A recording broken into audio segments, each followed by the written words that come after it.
अस्सलाम वालेकुम, hello friends, कैसे हैं आप। आज हम बात करने जा रहे हैं स्मार्ट मनी का एक बहुत ही अहम टॉपिक है जिसे हम कहते हैं चोक।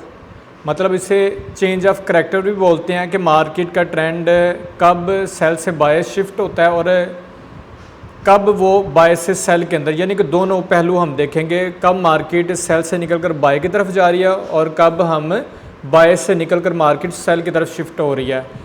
ये हमें जो क्लू है ना, ये चेंज ऑफ करैक्टर ही बताएगा कि मार्केट का ट्रेंड जो सेल में चल रहा था वो बाय के अंदर शिफ्ट हो गया। अगर मार्केट का ट्रेंड बाय में चल रहा है तो वो शिफ्ट हो गया। होता क्या है, जब मार्केट एक फ्लो के अंदर चल रही है, अपना ट्रेंड सेल को उसने कंटिन्यू रखा हुआ है, होगा क्या कि मार्केट जो है ना अपना लास्ट जो हायर लो है ना उसको जब ब्रेक कर देती है मार्केट H1 टाइम फ्रेम के मुताबिक, कम से कम H1 के टाइम फ्रेम के मुताबिक आप देखें कि जो हमारा ट्रेंड चल रहा था उसको उसने चेंज ऑफ करैक्टर बाय के अंदर शिफ्ट तो नहीं कर दिया। अगर बाय में शिफ्ट कर दिया तो अब हमारे लिए सेल अच्छा नहीं है, यानी कि करैक्टर ही चेंज हो गया।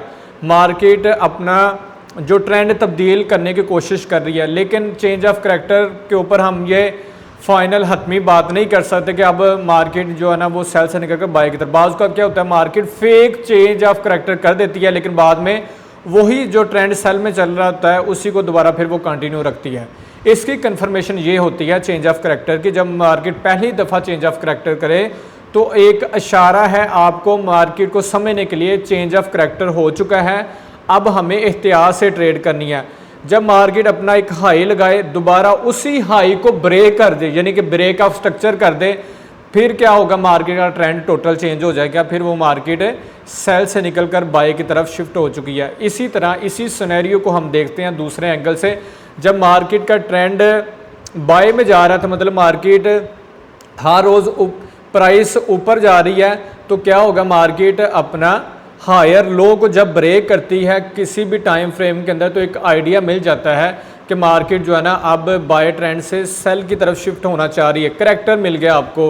अब होगा क्या, जब तक वो मार्केट अपना जो लो उसने लगाया है उसको दोबारा ब्रेक नहीं करती, तब तक हम इसको valid change of character by cell के लिए शिफ्ट नहीं समझेंगे। वो तब होगा कन्फर्म जो उसका जो लो है उसको मार्केट ब्रेक करे, यानी कि ब्रेक ऑफ स्ट्रक्चर कर दे। देन क्या करेंगे आप, फिर आप सेल की तरफ देखेंगे और उस एरिया के अंदर, उस वेव के अंदर आप अपने लिए सेल की एंट्री फाइंड करने की कोशिश करेंगे। सप्लाई एरिया से ऑर्डर ब्लॉक हो सकता है, FVG हो सकता है, और एंट्री कैसे प्लान की जाती है वो एक अलग कॉन्सेप्ट है। अगर आप चाहते हैं ICT SMC प्राइस सेक्शन और वाइकअप थ्योरी को प्रॉपर सीखें और अपने लिए बेहतर से बेहतर एंट्रीज निकालने की कोशिश करें तो मुझे फॉलो करें, लाइक कर दें, चैनल को शेयर कर दें, सब्सक्राइब कर दें। इन डिटेल्स के ऊपर अगर जाना चाहते हैं तो यूट्यूब चैनल के ऊपर जाएं, वहाँ पे आपको ये सारा कुछ डिटेल के अंदर आपको सीखने को मौका मिलेगा। Thank you.